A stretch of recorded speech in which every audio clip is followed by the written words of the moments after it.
or me, or kind of like reminds me of my childhood, and so on. So I thought I'd just do a kind of list of bands and musicians that kind of take me back to a certain point in my life. Yeah. So the first one is quite predictable considering I was born in 1986. It's Madonna. True Blue was number one on the day that I was born, and the first album that I actually owned was Like a Prayer. I always remember that it was perfume scented. Really, they would ever do that now, but they did then.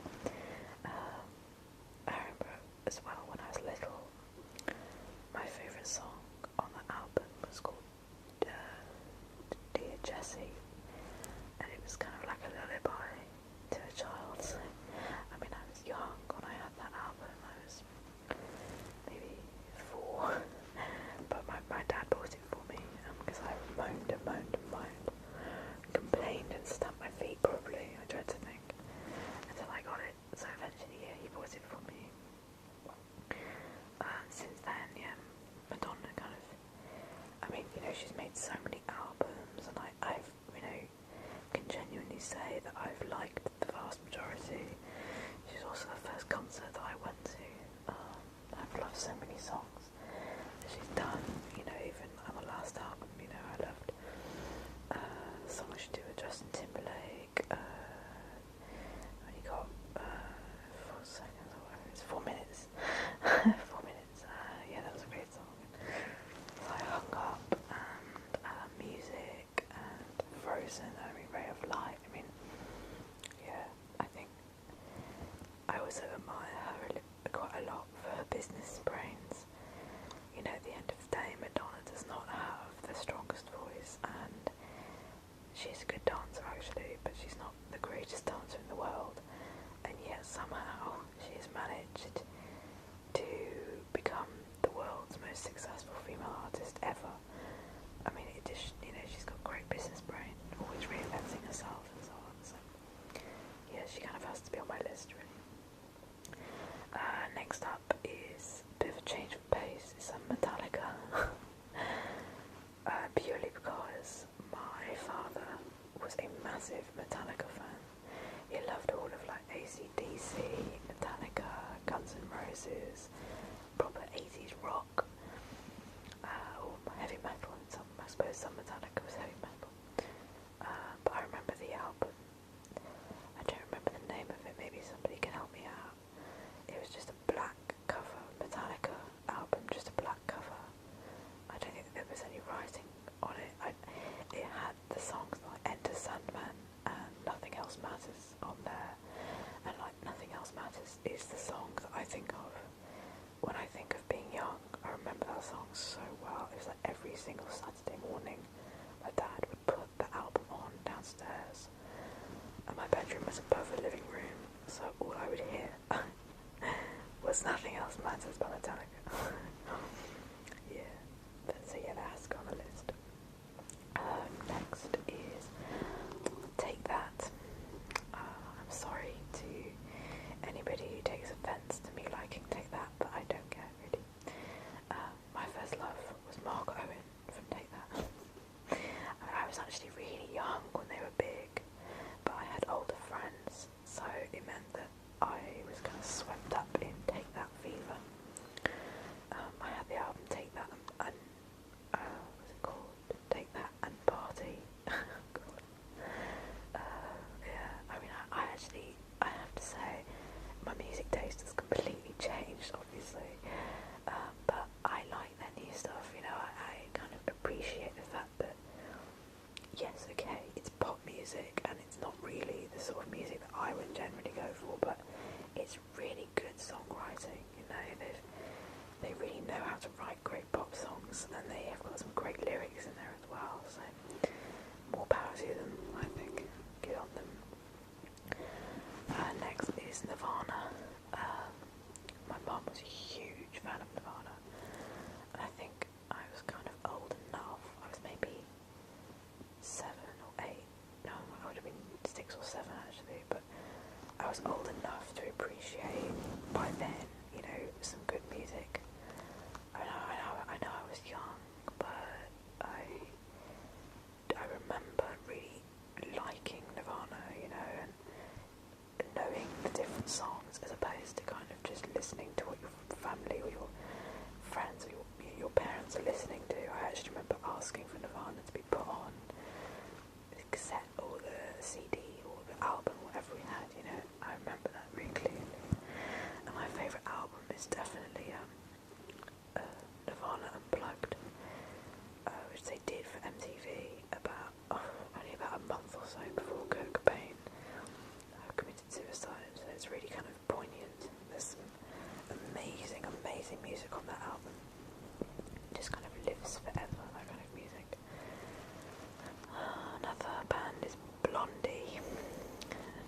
Another favourite of my mum's that's kind of become a massive favourite of mine. I have a really vivid memory of my mum driving along to the local shopping place that we used to go. I lived in the countryside, so we had to drive to go shopping, and I remember driving along singing really loudly, like screaming along to Atomic by Blondie, and I used to sing along with it, even though I didn't know the words at all. I still love that song, Atomic. I love loads of Blondie, but that song kind of, that has to go on the soundtrack to my life, because I've got such a strong memory of that. Next is Fleetwood Mac or Stevie Nicks. Stevie Nicks was in the group Fleetwood Mac, for those of you who don't know, and then she went on to have a really successful solo career. I think more so in the US actually. But yeah, my mum loved Stevie Nicks and Fleetwood Mac, and the reason it's on this list, it's not really a soundtrack, it's more just a memory, because I remember looking, you know, as you do in your little, like playing with my mum's albums, big vinyl albums, and thinking that Stevie Nicks was just like a princess. She was so pretty. She had this long 80s style, big blonde hair, these massive brown eyes, and really white makeup, and I mean, really, now I look back and I'm like, my God, they made her look like a doll, you know, like a kind of porcelain doll. I don't know how much she liked that really, but because she was quite young. I mean, I think she was only about 18 when she was in Fleetwood Mac. So to be honest, the cynic in me is like, well, there was probably quite a lot of manipulation going on there, but you know, whatever. I mean, it was basically what I wanted to look like. And I've really only recently realised, you know, just how good some of the music is, or was, that Fleetwood Mac and Stevie Nicks actually did. Little Lies, it's a great track. So they're on the list. Next is The Smiths. Now, a lot of people that I speak to are like, oh yeah, I love The Smiths. I ask them what song they like, and they're like, oh, I like Charming Man. Now, I don't want to sound like a music snob, because I'm really not. I think I've proved that by having taken that on my list. But if you really like The Smiths and you know their songs, then to choose Charming Man as their best song is odd to me. It's kind of like, it's become really kind of popular and a bit like, what's the word? Like trying to be clever or trying to be different to like The Smiths. I think that film 300 Days of Summer didn't help. Well, it did help because it kind of drew attention to the great, you know, songs that The Smiths have done. I'm not saying that, you know, people who like Charming Man are not fans of The Smiths, because absolutely they are. But I just mean, it's quite funny the way The Smiths were like this old band that nobody really liked and nobody really knew, and I loved them because my mum was a huge fan of The Smiths, and also Morrissey, who was the lead singer in The Smiths, and then he went and did some solo stuff. But yeah, I mean, I think it's interesting how they've just become this kind of like it band again. It's really strange. But my favourite song is a song called Let Me Get What I Want, and it's really not a well-known track, but it's they had really, there wasn't a lot of kind of clever wordplay, but the lyric and then combined with the melody was often just absolutely perfect. I mean, that song, Let Me Get What I Want, for example, is the lyric, haven't had a dream in a long time. See the life I've had can make a good man turn bad. So for once in my life, let me get what I want. Lord knows it would be the first time.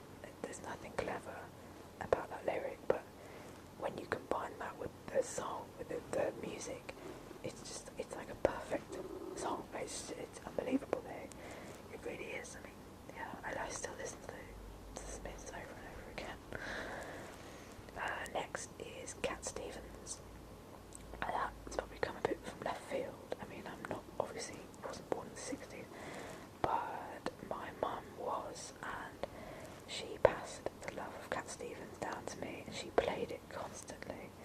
His albums, his greatest hits, everything, over and over to me again when I was little. So it has to be on the list. Cat Stevens has to be on there. The reason that she did that was because my mum's father died very, very young. Mum was really little when he died, and one of the only real memories that she has of him, is he used to sing Cat Stevens songs to her when she couldn't sleep when she was little. Cat Stevens is a really important artist to my mum.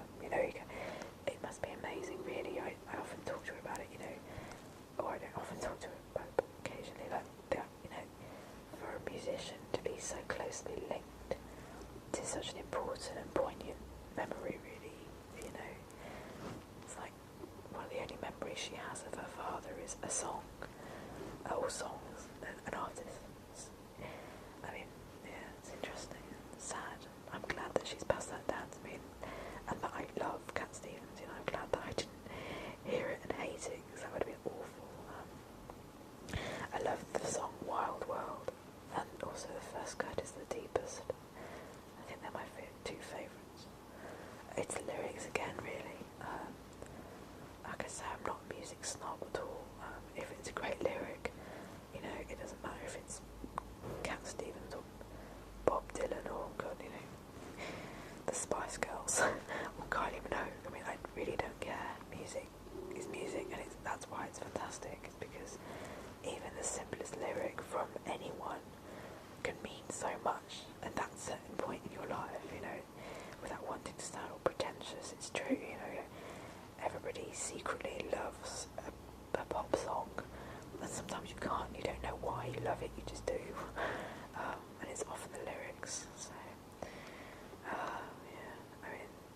Cat Stevens written some amazing lyrics.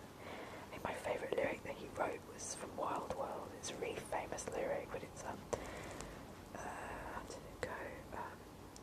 I've seen a lot of what the world can do, and it's breaking my heart in two, because I can't believe